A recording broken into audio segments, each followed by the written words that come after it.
It was kind of a rough night for me. I wasn't doing so good. Where are you guys from? Colorado.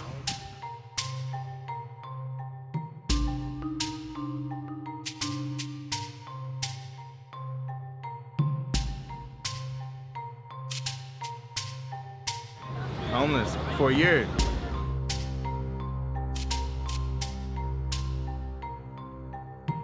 Seemed like we were a bunch of dirty homeless kids. You have nowhere else to go, and it's like sometimes that's true, but like it's more than that. So you're a Colorado kid? Yeah, I'm born and raised here. I love We know how it feels to be out here and be up for days. And it kills you. It starts to kill you. You don't see many 50-year-olds, to be honest with you. One thing that really gets overlooked is the dental issues. No one even thinks about these kids and their teeth and the bacterias in their mouth. And it's whenever we get these trafficking victims, these addicts, kids, runaways, they haven't brushed their teeth in months, and I just dropped off. they don't know any better at the time, you know. But where do you brush your teeth if you're homeless? What do you rinse the toothbrush off with? You know, just those simple things that we just take for granted. We don't think about. You know, do you rinse your toothbrush in the Platte River? So Denver's very unique. We are a hub for drugs. And they say within about 48 hours of a kid being on the street, they're probably propositioned to do some sort of sexual act. Because there are the abilities to get your prescriptions here, which then leads to the heroin addictions, which then leads to the runaways, which leads to the prostitution. When you look at it, it's all circles around.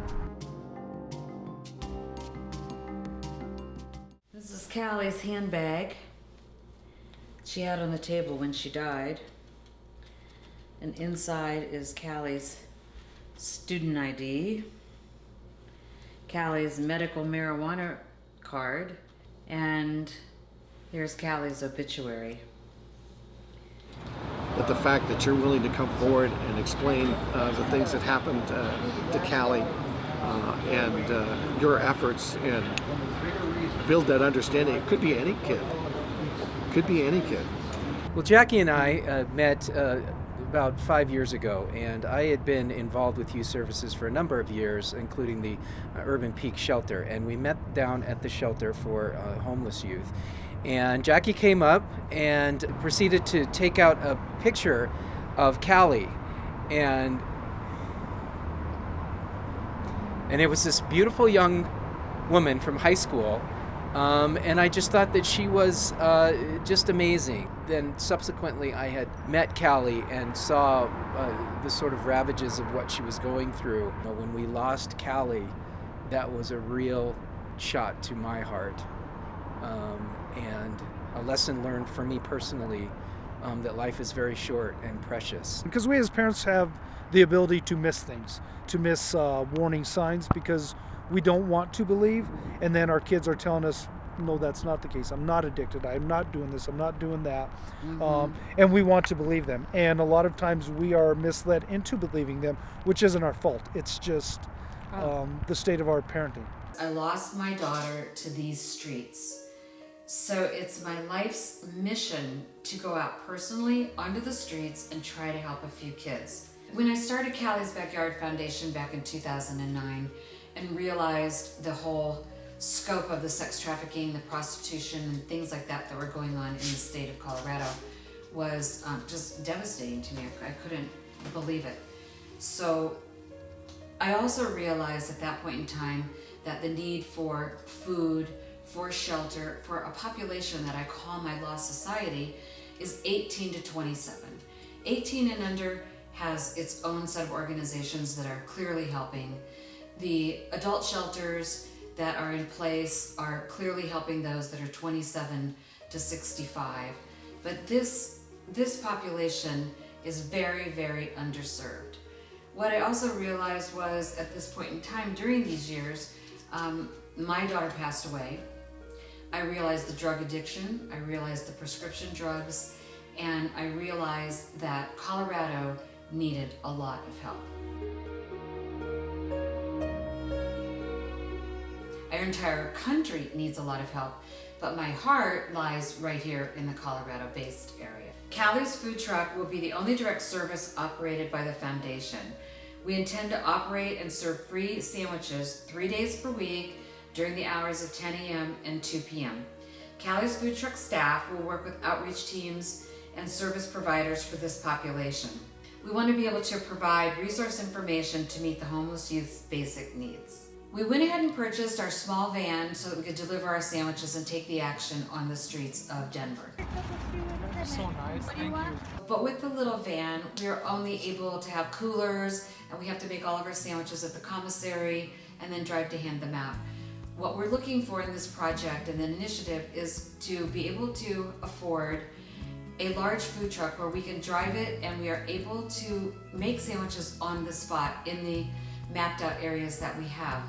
How powerful is that for these kids to be able to come up to the food truck and be able to order a grilled cheese sandwich or a burger, something that we could make right on the spot without them having to pay for it. The food truck would also allow us to be able to carry a lot more product. It would allow us to carry more people so we can use this as an outreach program in the community. I'm finding that a lot of organizations really want our help. They want the ability to be mobile and go out into these areas. And Streets Hope is really excited to partner with Callie's Backyard Foundation in terms of addressing the local issue of sex trafficking that's happening here in our Denver communities. For those of you who don't know or who may not be aware, sex trafficking is prevalent here in the U.S. and in Colorado and in our own backyard here in the city of Denver.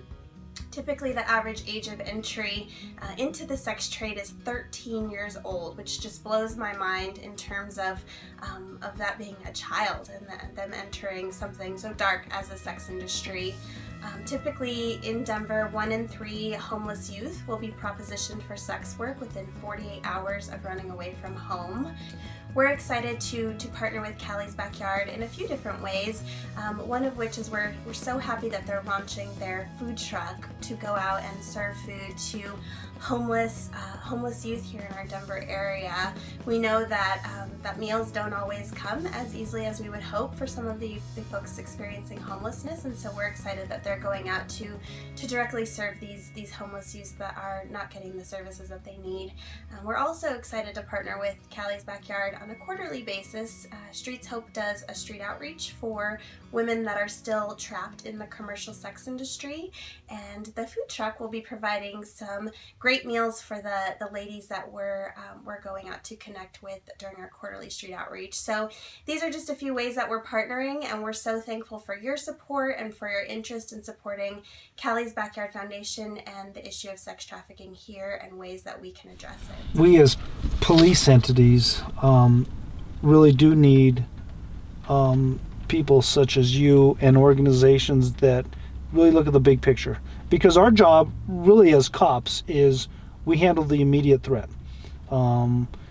We don't have the time, the resources to look into long-term mental health, and we're not the experts in it. So what we need to do is focus on working with you all, citizens and groups, to say, okay, we made this arrest, we have this problem, what can you help us with? And we've done a great job with the human trafficking aspect. You're doing a great job now, and you're doing a great job working with different organizations, because the runaway issues are a lot of times not police related as much. So it's nice to see you working with other organizations, and you're really branching out and doing great work in the homeless population right now. Interacting with these kids on the street is a much better solution to try to solve some of these problems. Even if we only connect with one person, one idea, only if we touch one heart, this will have all been worthwhile. Our total dollar amount for our goal and our project is $300,000. The amounts of the food truck is around $180,000.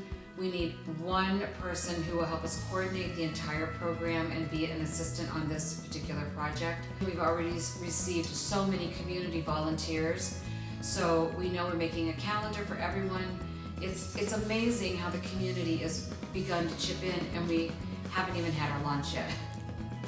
It will take an entire community to make real change in Denver. This is why I'm asking you for your volunteerism. I'm asking for your donation to truly affect real change in Denver in the youth homeless community, ages 18 to 27. Please join us.